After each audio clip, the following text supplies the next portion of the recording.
G'day viewer, welcome back to the channel. Absolutely freezing out there. It's 10 degrees Celsius outside, which is, I don't know, 50 odd Fahrenheit.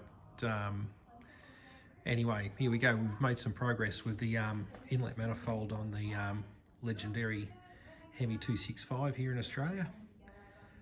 Dropped the manifold off at the mate's workshop a week and a half, maybe 2 weeks ago, and in between other jobs he's managed to knock this up for me.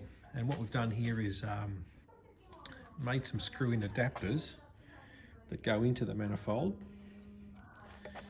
Here we go, and this is half-inch BSP thread, which is pretty close to half-inch NPT thread, and that's our injector adapter. 14mm hole down the middle, like most injectors are on common engines here in Australia. And he did the best he could with what he had, and managed to set it up in his we'll just let that go.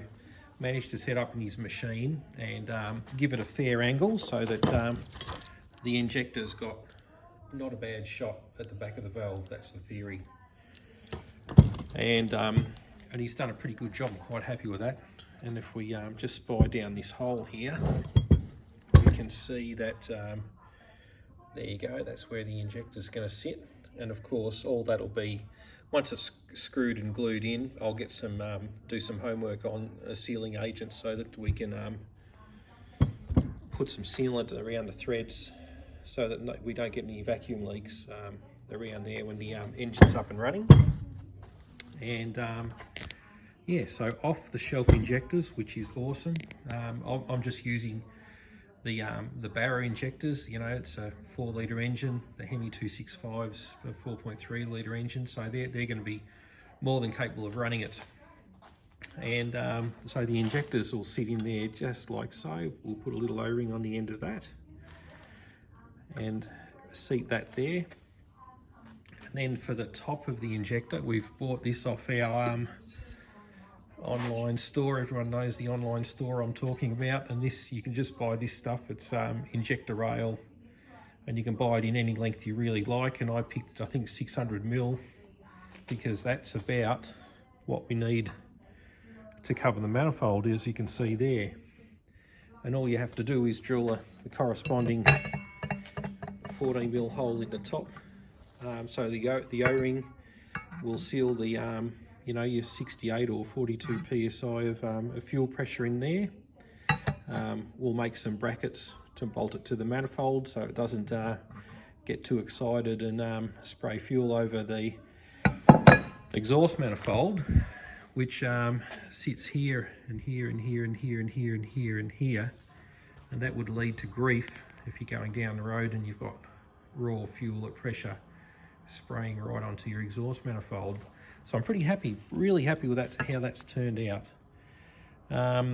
Fuel system. So what we're going to do with the fuel system here, I've got a couple of, let's see what I've got here. Again, our online store at a very good price has supplied me with this. And this is going to be, that's going to be the surge tank.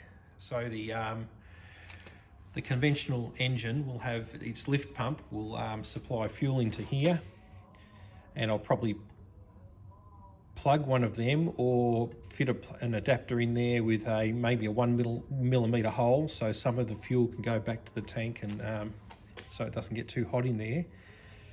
And what else is going to happen? Probably plug one, so fuel in, return line, and plug and cap.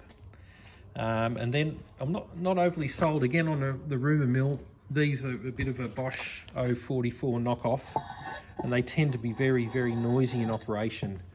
So I'm not sure whether I'm going to use that to supply the high pressure fuel to the end of the fuel rail to finish our fuel system, or do I use this tank? And another mate of mine put me onto these. And this fuel pump will supply something like 600 or 800 horsepower, which is we're not even going to be halfway near that. And these pumps are silent in operation, and I think you can even mount them inside the tank there. I haven't quite got there yet, but that's what we're up to at the moment. We're just throwing around some ideas to see what we can do. So there we go, there's a good summary. The surge tank, fuel pumps, fuel rail, injectors, and inlet manifold. The throttle body, we might go and have a look at a throttle body again. Because they're cheap and freely available here in Australia, I'm probably going to use the Barra throttle body. Let's go and have a look and see if I've got one in the backyard here.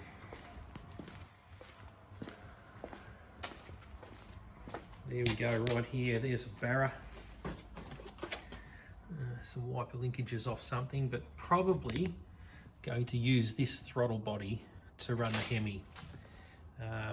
Again, they're freely available and they're the right price, so we'll use that, I think, and we'll make up a bit of an elbow to bolt onto the standard Hemi manifold. What else we got here? Oh, here we go, for my US and Canadian and British viewer. That's an Aussie 308 or 304. In fact, that one's a 304, a small block engine that the Aussies made here for Holden for about 20 or 30 years, or 30 years roughly, from 1970s through to I think 91 or something like that. So there you go, there's a bit of a summary of what we've been up to and where we're going. Pretty happy with that manifold, pretty happy with that, how that's turned out. Anyway, there you go. Thanks very much for watching. Take it easy, guys, and we'll see you here. Cheers.